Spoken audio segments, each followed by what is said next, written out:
Hello, and welcome to the Full Circle Healing Podcast, where we merge modern, cutting-edge science with traditional healing wisdom and everything in between to help you come full circle back to your original natural state of health and well-being.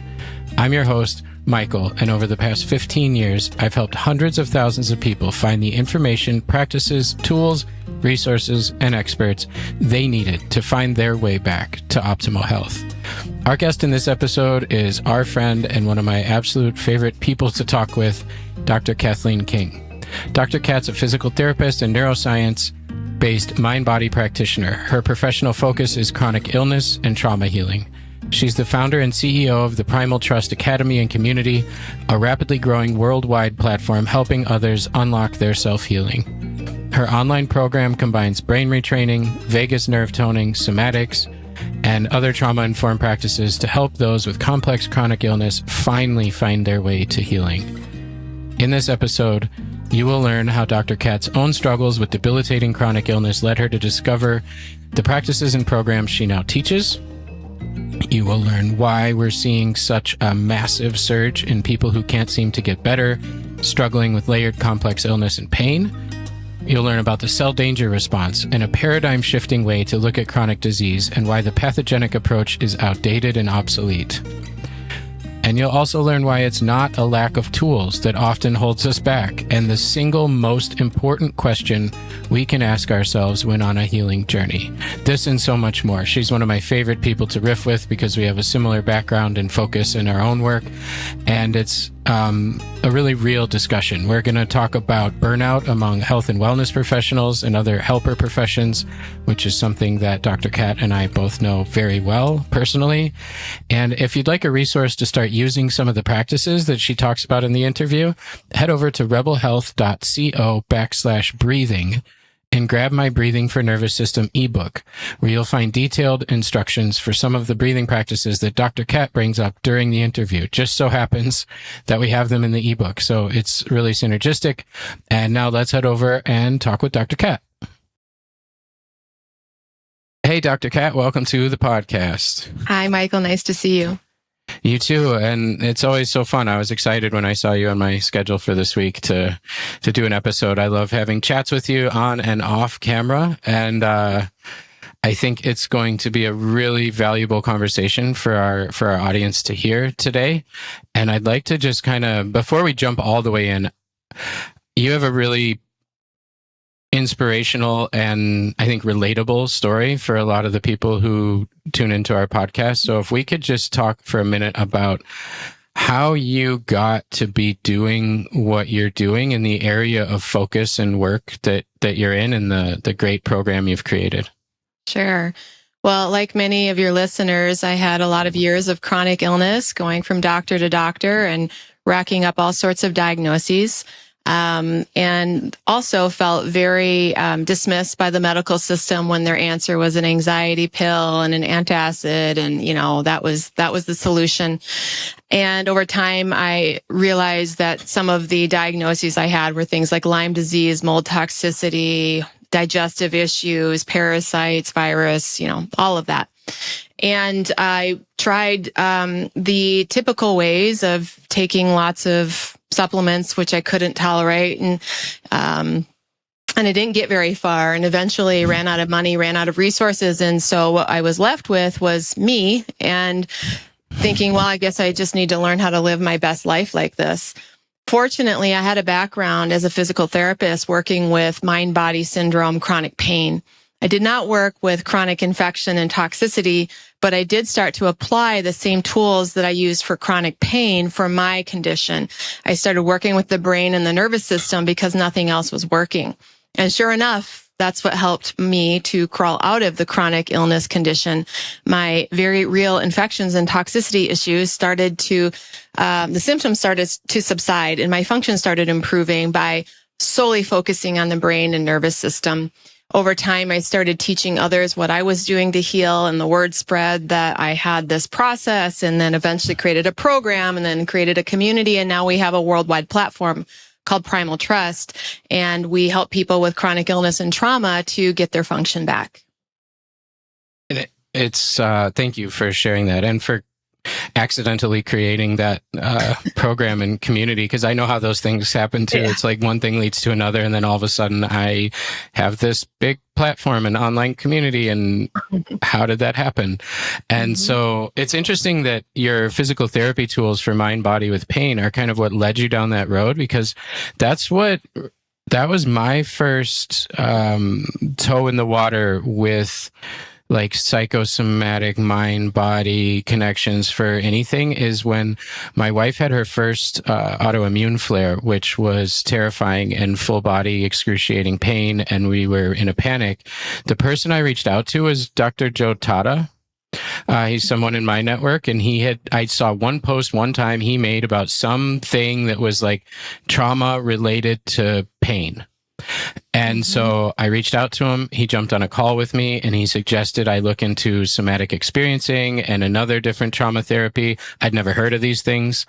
And now 6 years later, that stuff is all I've been studying or doing. And he's a physical therapist and goes kind of outside the box with mind body stuff as well. So I think in the physical therapy world, maybe there's a little bit longer history of mind-body practices being used to ease chronic pain than in the functional medicine world, with very similar practices being used for insert chronic disease symptom or state, right? Like it's a little bit longer use. Yeah, absolutely. I mean, I was learning this from John Sarno and people who mentored with him back in 2000. And, so almost 25 years ago, before the mainstream understood TMS, chronic pain, mind body syndrome, because, as physical therapists, we were working with unresolving chronic pain. Now, the chronic illness epidemic wasn't quite, hadn't been surging back then. And so, we knew how to work with the brain and nervous system as it related to pain. There was not a lot out there saying, oh, this also affects digestion and infection and toxicity, because that just wasn't what people were looking for back then. Interesting. His book is on my shelf because I had my first experience with nerve pain this year. I have a herniated disc, and all of a sudden my whole left arm, shoulder, side, excruciating, bedridden, hospital, MRIs, whatever. And somebody told me to order that book. I think it's Healing Back Pain, maybe. Yeah. But I was able to get myself out of that hole rather quickly, I think, versus normal, for a lot of reasons that we're going to talk about here. But small world that you brought him up, and that was your first kind of toe in the water for you. So you mentioned this chronic illness wave or epidemic. And I remember about 10 years ago, people were starting to talk about mold a little bit. They were kind of starting to talk about these like Lyme mystery symptoms, chronic symptoms, reactivity to everything. I don't think I'd heard of mast cell activation syndrome yet 10 years ago. Histamine issues were kind of on the fringe. And now a lot of people are dealing with not just one of those things, plus new autoimmune conditions that have popped up, and then overlapping between infections and sensitivity and autoimmunity. And I think if there's any practitioners listening to this, they've probably noticed quite a shift in the people who are walking in their door or calling them. And if there's patients listening to this and people that are struggling with those things, like it's very real to them. And so I guess I'm going to ask you to give a 1 hour answer in a statement as to why do you think that, what are the main drivers behind that happening? And then I've got a couple follow-ups to that. Yeah. I would summarize it that what's happening is our nervous system is getting so dysregulated. We're ending up in what I often call immune confusion, which means the immune system literally doesn't know how to complete its cycle of going after things and then coming back into homeostasis. We're getting stuck in something known as cell danger response. We're not able to go into autophagy and clean up the immune cells that have been released to help the system. And I think, taking back that another step would be looking at the epigenetic switches that are happening because of stress, because of our fast-paced society, because of the toxin exposure. ultimately all points at the autonomic nervous system, and that it's going haywire, and that we are at our max with what we can process in our body. And yet the world in its pace continues to surge while we are now most of us in some type of 5-alarm fire, because we simply can't take anymore. And this does affect our immune system and our ability to regulate and detoxify. Okay. And so it's a million paper cuts all at one time from a million different directions that we're not kind of physiologically designed to handle. And right. I love that this is getting brought up. One of our first episodes of this podcast is with Steve Wright, founder of Healthy Gut and SCD Lifestyle, other platforms that I used to learn things on. And he talked about this when he was talking about just leaky gut and digestive problems, and how if you're not addressing, he said, if you think you can outweigh, and he listed about 60 different things that you were just alluding to that are kind of bombarding us with, eating just this one way and one supplement or something, you're going to have a rough time. And so I think a lot of people have figured that out now, that the things we used to be able to do or change or shift or take or whatever that would probably move the needle from not feeling very well to feeling better doesn't work for these folks, or alone won't work for these folks. And so it's like playing whack-a-mole with symptoms. Like, I'm taking this for this thing, or I'm trying this therapy for this problem, or I got diagnosed with this thing, so I'm going to do this diet. Like, why don't the things that used to work, or the things that quote work for everyone else? These are those people, like, oh, it works for them, or what's the problem there? Well, I really love the work of Robert Naviaux, who is the man behind the cell danger response theory. And he describes that what's been happening is that our medical system has been using the pathogenic approach to trying to treat chronic conditions, meaning what's the pathogen, what's the toxin, and how do we fix that? And so a lot of our treatments are focused on what is that root cause, supposed root cause, which is, the infection, the toxin, the gut dysbiosis, et cetera, versus what he calls a cellulogenesis model. Cellulogenesis meaning what environment is at play that's keeping the natural healing process from completing its cycle.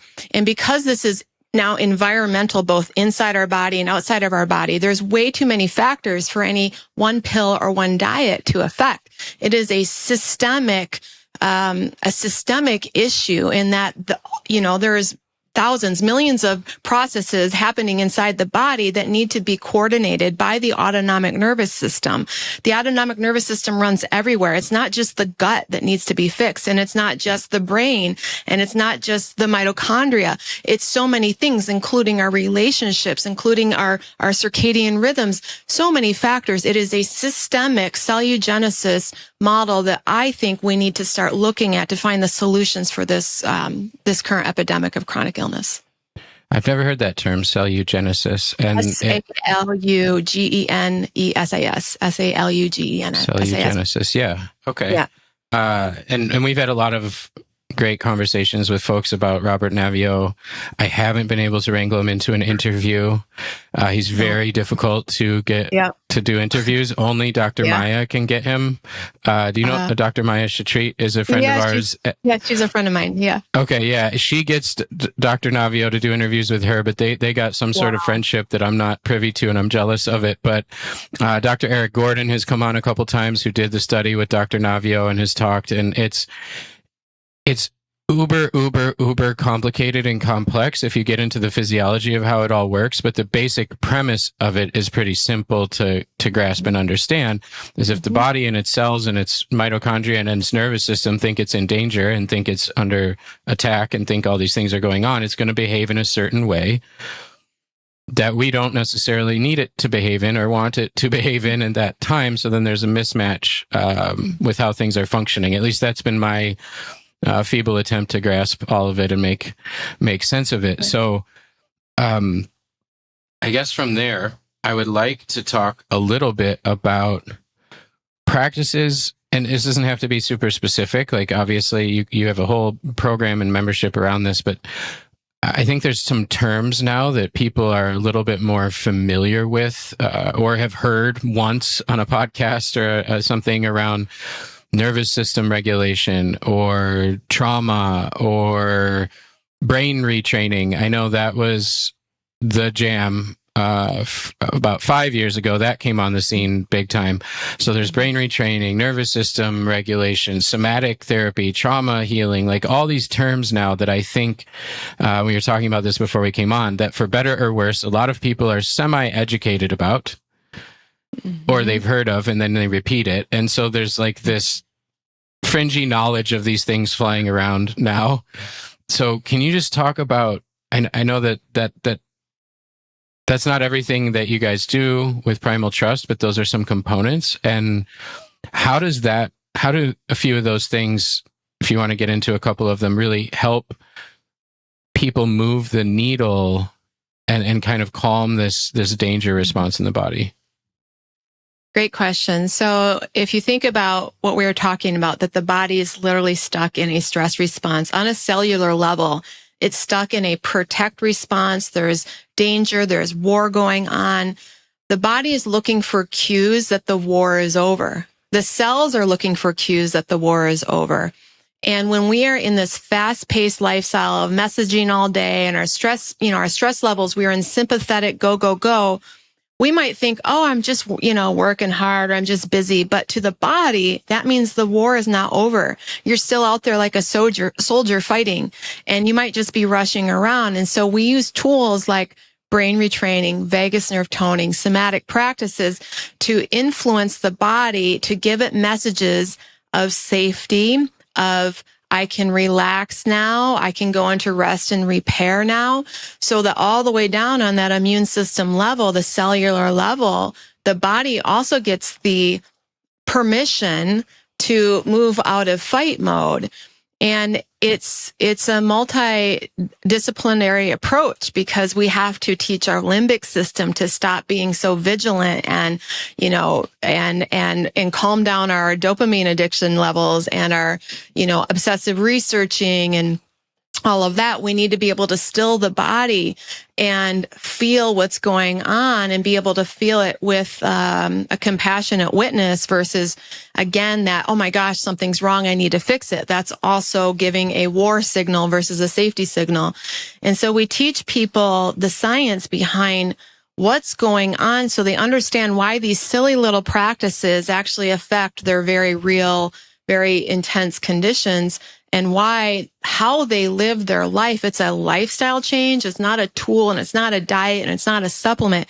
It's literally a complete change in how you're living your life, how you go through your day. And the tools just strengthen your nervous system, almost like a gym, like build the muscles of having a different communication, of building capacity, of teaching the vagus nerve and the brain to have healthier, safer signals going back and forth than the stress signals. I don't know if that fully answers your question, but no, it does. And I want to ping a couple of things you mentioned. One is dopamine addiction. If you can extrapolate on that just a little bit. And then the other, you don't need to say anything else. I just want to hit it so everybody hears it again, is the importance of being a compassionate witness to your own symptoms and your own situation and your own struggles versus becoming kind of an enemy or combative or hostile towards your body, the importance of that and the shift that really makes. But I don't think dopamine addiction is talked about very much, at least that I've seen in chronic disease circles. So I'm curious what you'd have to say about that. Well, I often say that we're always rewiring our brain and doing brain retraining, whether we realize it or not, sometimes for better and sometimes for worse. And unfortunately, the setup in our modern society is to have these phones constantly messaging us. Now we got to get back to people right away. We have Instagram and scrolling, and we have all these ways that literally are giving us short-term rewards. That's what a dopamine hit is. It's a short-term reward that is now not very long lasting. And within 30 seconds or less, we need it again and again to just get this pseudo feeling of safety, which is just when we feel okay just scrolling all the time and messaging all the time, it's not really a deep safety in our nervous system. It's a quick dopamine flood in the brain that gives you a feeling of pleasure.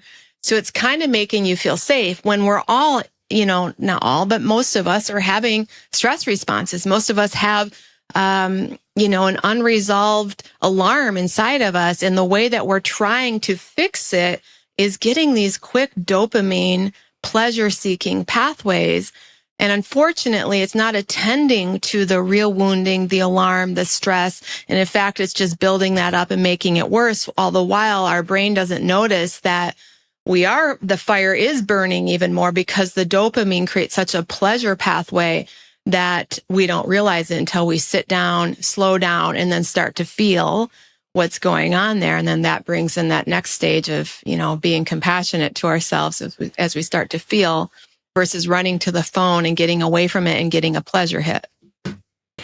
I really appreciate the way that you explain that. And I think a lot of people listening might feel called out right now, or like judged, or not judged, but like called out, seen would be a positive way to reframe that. And it doesn't have to be the phone. There's lots of ways, right? For this, this can be food, this can be shopping, this can be like a whole host of different things that people can do. And it's not that they're bad or did something wrong. It's a way that they found to regulate themselves and feel better temporarily. And it's right in front of us. Whatever it is, for you, whoever's listening, it's always right in front of us because we have 80 gazillion things right in front of us all the time. And the people who make those things and sell those things know this. This psychology, this neuroscience, this brain chemistry stuff is no secret to the designers of apps and phones and social media and all of those things. So I want to switch gears just a second. And you mentioned notifications. And before we came on, I told you that I just got back from vacation. And we're in the middle of launching a new website and a new podcast and a new course and a new all these things. And I walked into a hellstorm of emails and notifications and things to do and things to fix and problems to solve and answers to give and whatever. And I could immediately feel a shift in my body. And I think, and in my mental health and my body and my way I was seeing the world, like everything shifted. And I don't think this is a foreign concept to entrepreneurs, anybody who's listening out there, or anyone really that works a high stress job. But I want to speak to health practitioners, to coaches, to therapists, to people who are in the healing, helping world, who are trying to help with some of this. We also have to become business people and marketing people and social media people and juggle a family, if that's something that you choose to have in your life, and hobbies and going on a trip and not feeling guilty or like, oh, I should be working. Like there's this burnout, for lack of a better term, that it feels like almost everyone that I connect with in this space, the first, how's it going? How are you doing? Their first response is like 22 reasons why they're overwhelmed in this moment. And we've talked about this, that we've started conversations like this. So what can you speak to those people that are out there trying to do this work and are walking this line between, I want to help as many people as possible, and I'm running myself ragged into the ground and can't help anyone when I crash? Opportunity is seductive. Opportunity is seductive, meaning we are flooded with opportunity now. Opportunity to connect, opportunity to text back, opportunity to go here, opportunity to launch this.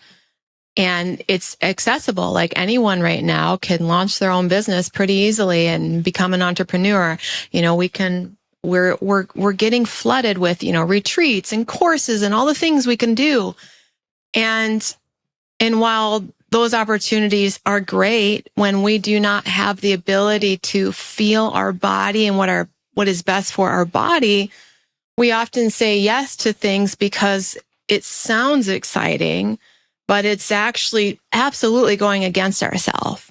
And so we're at a time where, and I talk to entrepreneurs about this a lot. Are you, is your mission becoming more important than your inner child?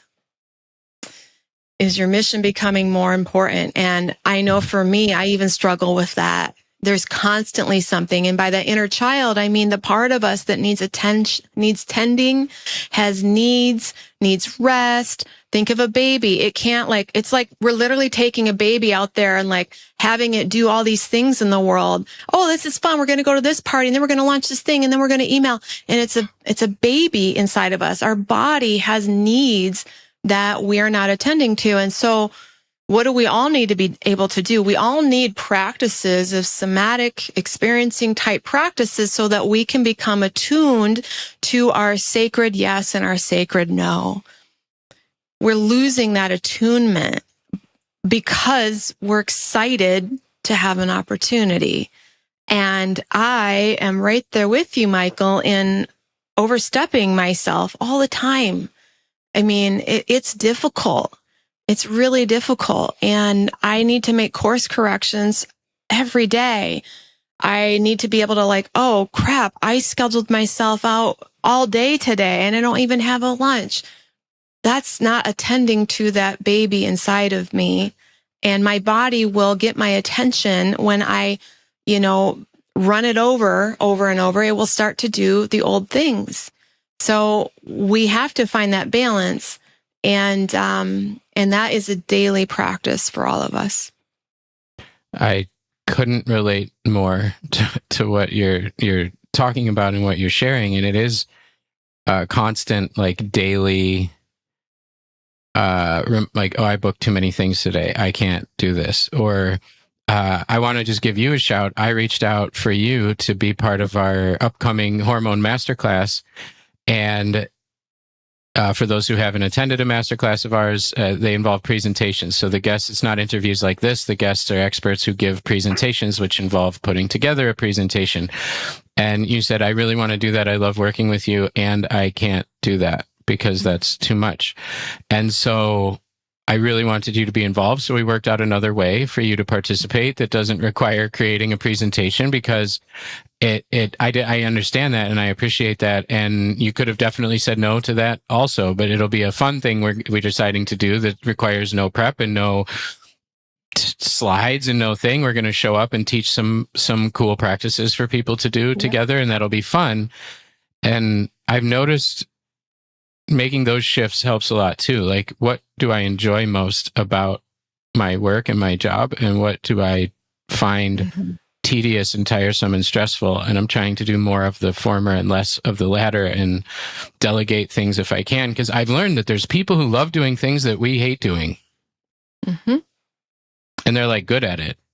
And it doesn't make them pull their hair out. So I just want to give you a shout for having that boundary and that no. And I'm glad we were able to work out a way for you to participate. But it was inspiring to me that you said no. I was like, man, I need to do that more. That was a good lesson. I had to sit with it, Michael, because I do love doing things with you. And it was a struggle inside of me. The opportunity part of me that loves this work and loves making impact wanted to say yes, but I had just tried to start committing to myself. I wrote on the list, what are the things that drain me the most? And it's making presentations. And I've literally said yes to so many recently that I'm like, oh no, that's way too many presentations. And I don't like the detail of putting slideshows together. I like doing what we're doing right now. This lights me up. Making the slideshow is ugh.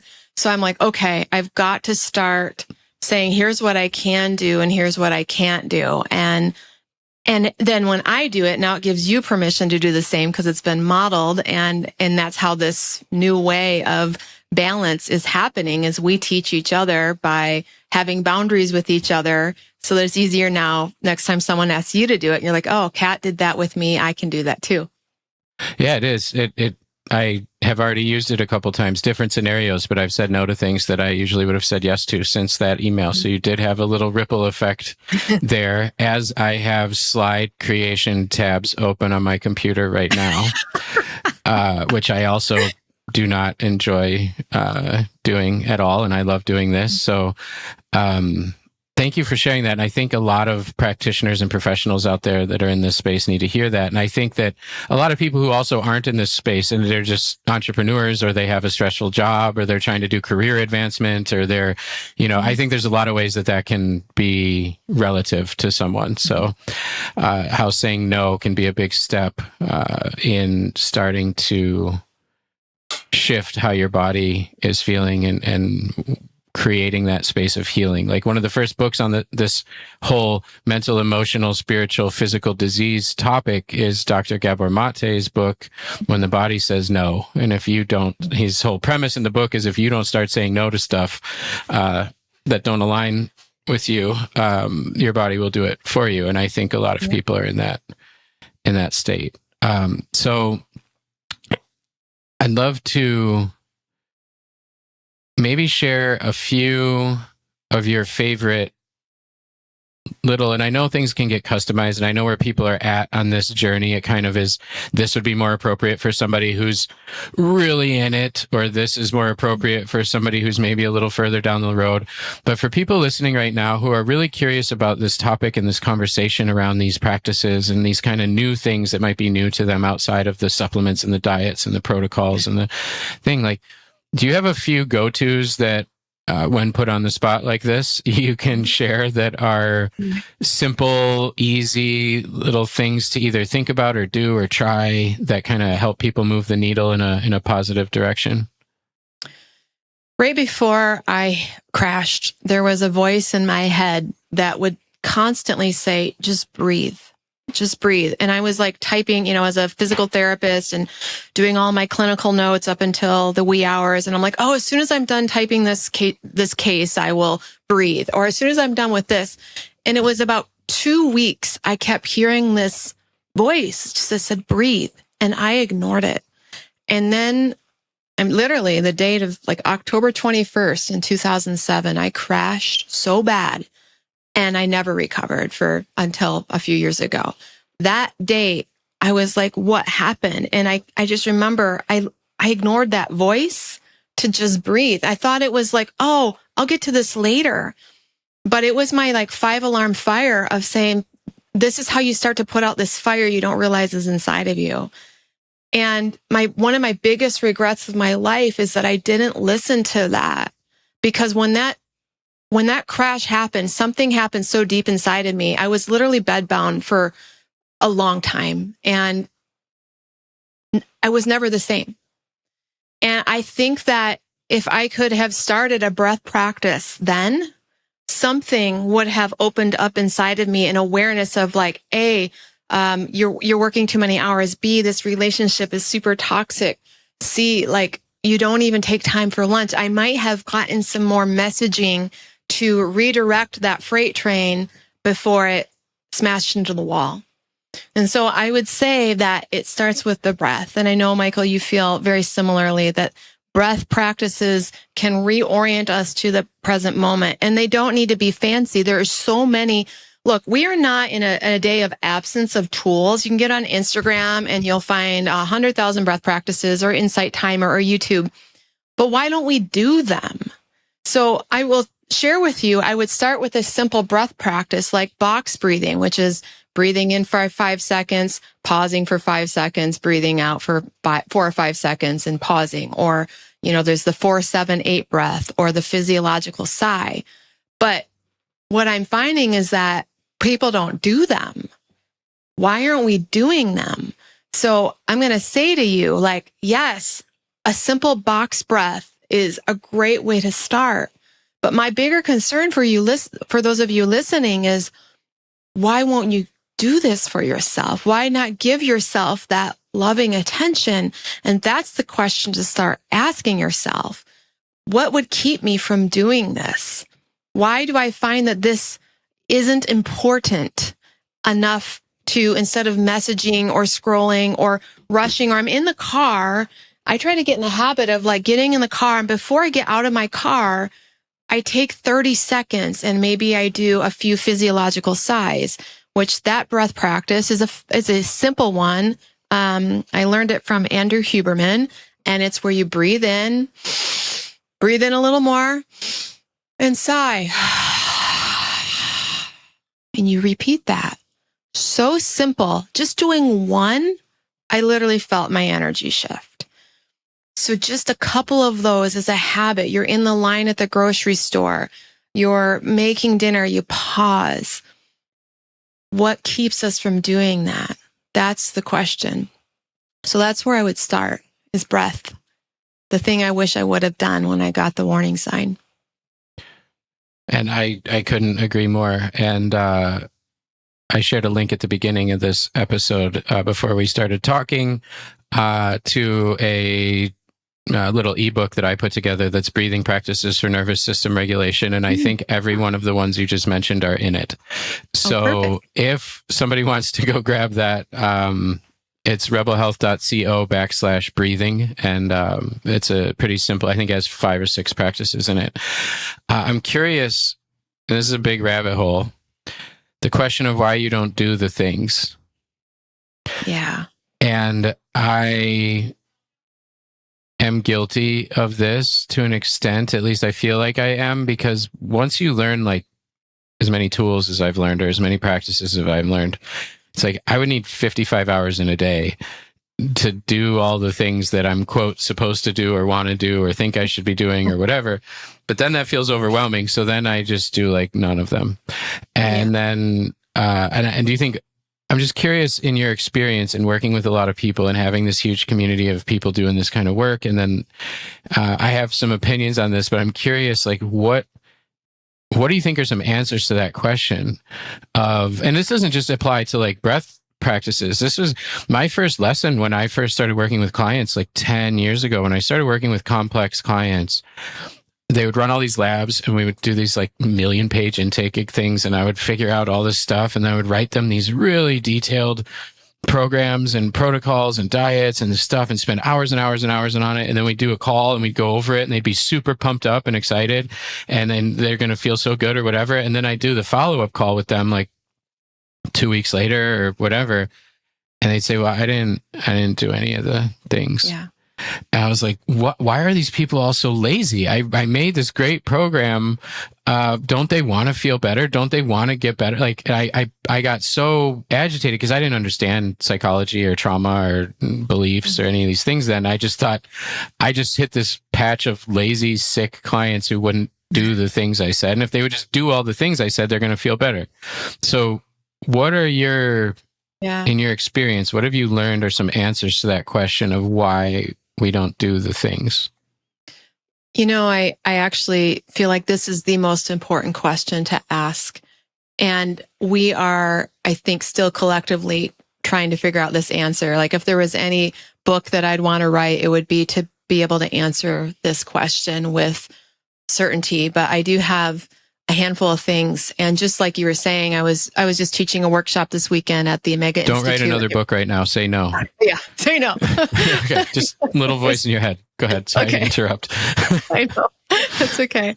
And I was just at this workshop teaching at the Omega Institute this weekend, and everybody was on fire by the last day. Like, yeah, we're going to do all this. And I just said, you're not, though. And this is like Debbie Downer of the weekend. Like, you're excited right now, but something is going to come up, maybe not tomorrow, but for sure within 2 weeks, that you're not going to feel like doing this, even though you've just experienced a huge shift in your symptoms, and you actually have the science and the understanding to know that this is what will cause you to heal. You're going to get in your own way. And I've seen this over and over again, including with myself. And so I told them, I want you to be aware of this part that is going to come up and not feel like doing it. And if you can start to have a dialogue and start to learn, why don't I feel like doing it? This is the first step, is becoming aware of the part of us that I don't feel like it. Why don't I feel like it? And I think there's a lot of reasons. Our identity doesn't like to shift. And when we do anything new, we don't have the neural pathways. It doesn't have all of the rewards and then the rewards of the brain given to us by doing something new long term. After the initial excitement of it has wore off, the initial dopamine of feeling in control, because that's what it is. At first, we get this dopamine hit of hope and control when we get something new, like, oh, this is the thing. Well, eventually that neurochemistry is going to die down when it becomes a ritual. And we don't like doing things where the chemistry shifts and there's no reward and pleasure. So the first thing is you're going to stop getting pleasure from it. And then you're going to have to make a choice. Do I do this because I know that this is in my highest good, even though I don't have pleasure? Or do I go look for some other pleasure-seeking behavior? So initially it might come down to biochemistry, but we could take that deeper. And why is it that parts of us would rather like go surf YouTube than do the thing that we know will heal our gut or whatever? And I think that all of us in some way on this path, if we've gotten into the space, we either A, don't feel like we can recover, or B, we don't feel worthy, like we need to fix things about ourselves before parts of us will let us recover. C, we're so stuck like trying to please everyone else that is more of a source of safety to us to show up for others than to show up for ourselves. And ultimately we're seeking safety. And so that safety need will always win. And if we're not in a place where we know that our deepest sense of safety is our self-respect and our self-alignment, we won't choose it. So it's a lot of unconscious things at play here. I think that's a great answer, and I think it gives people a lot to consider, and I think that self-awareness is the first step, and I like that you bring that up to people to notice it and explore it, and who doesn't want to do it, and why, and can we have a conversation with that person, and but not from a you suck because you don't want to do this thing point of view, but like why, what's your concern, or why don't you want to do it, or why do you want to do something else? And in my experience of doing parts work that stems like from IFS and the stuff I've done in compassionate inquiry with Gabor, it sounds silly and wild and crazy, but if you ask those questions to parts of yourself, you'll get answers. And so I didn't believe that at first. It took me like 8 IFS sessions. IFS is internal family systems for anybody listening to this, and it involves like parts of our psyche. And it took me like 8 sessions before anything like worked, and I didn't believe it. And I was just sitting there annoyed with this guy that everybody recommended that I go work with. And then all of a sudden, one session, he said, ask this part of you this. And I could like feel a response, like a real response. And I almost didn't say it because I didn't want him to be right. Like I didn't want to acknowledge it. I didn't want it to be real, like, because it felt so weird and silly. I'm talking to myself, but yeah, ask those questions and really get curious. I think I love that. And I love that you dumped that water bucket on them at the end of their weekend, but without that increased awareness of that, I think it's much easier to fall off the practices without being like, hey, I was warned this was going to happen, and I'm ready for this, and I know this is good. Let's explore it and let's look at it, and maybe giving them, remember how good you felt. And yeah, and I underlined something like that they're not, the practices aren't important, and it's like, who's not important? Like, is it the practices? Is it them? And when did they learn that? And that's a whole nother podcast we could get into. But I love that. I love that you bring that up. I love that that's the most important question, because I think that that's way more than these practices. Like I mentioned, I think any nutritionist or health coach or doctor or anybody listening to this that helps people can relate to that being the most important question. Because I would guess most of the people that wind up in your program, in your community, on your membership, they've been given things to do. And they know the things to do. Like a lot of them probably come to you with a binder full of things that they know to do. And I tried this, or I did this for a week, or I tried this thing, or I took this supplement for a week, or I did half of them probably know more than the practitioners that they were seeing by this point. So that's the, what do they call it? The $1 million question. Yeah. So thank you for bringing that up and shifting the conversation in that direction. I think it's super important. So if somebody listening to this is really curious and they want to learn more about your community there at Primal Trust and what you guys are doing, you showed me your book before we went on. Yep. Can you lift that up? Yep. How Healing Happens.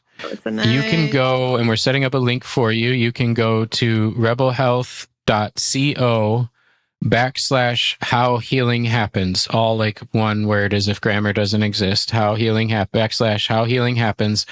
And you can get a free copy of that book in digital format. And if you want to just share a little blurb about what's in the book and what they'll get and learn, I think it's a fantastic resource for people. Yeah. So I wanted to make a book that was beautiful, but also explained, a lot of the science that I'm teaching, the science of the polyvagal theory, of the cell danger response, of limbic system retraining, as well as sharing basic practices to get started. So it's basically a free mini program to help convince you as to why this might be important for you, but also to get you started. And to me, it was my attempt of raising awareness. It's about 130 pages, so it's a decent sized book.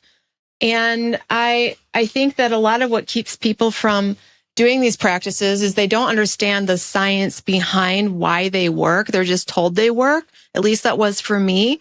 So I wanted to create a book, and this is both for practitioners and patients to understand why these things I'm speaking about make a huge impact when you find that willpower to be able to follow through with them on a regular basis. So that's why I created it.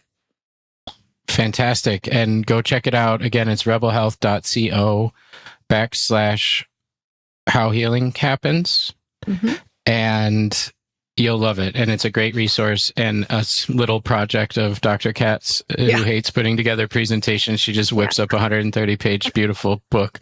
So as we talked about taking on projects and doing all kinds of extra stuff, your book about the question of why they don't do the thing sounds fantastic, but you got to put a moratorium on book creations and presentations for a little bit. So, Dr. Kat, thank you so much. Thanks for, this conversation, for all the work you're doing, for the time you take to really, like you said, raise awareness. I think that the work you're doing, and it's really starting to move the needle. It's a contributing factor to the needle moving in a way that it needs to really address this giant elephant in the room of this like multifactorial chronic disease wave of people who aren't getting better, even by, pretty previously effective functional medicine approaches. And forget conventional, like they're way off the can be helped by conventional medicine chart. And they're even, past where regular functional medicine is going to get them. And that needs to happen. Like this information and these practices and these tools and this understanding like has to get in the hands of more people, or else this is just going to continue down this road. And healing is possible. Like there's people who I'm sure you've seen go through your program that come in the door like you were, bedridden and unable to do anything. And it is possible to get from there to, what you're doing now and what other people are doing now. So thank you so much for all of that. Thank you, Michael.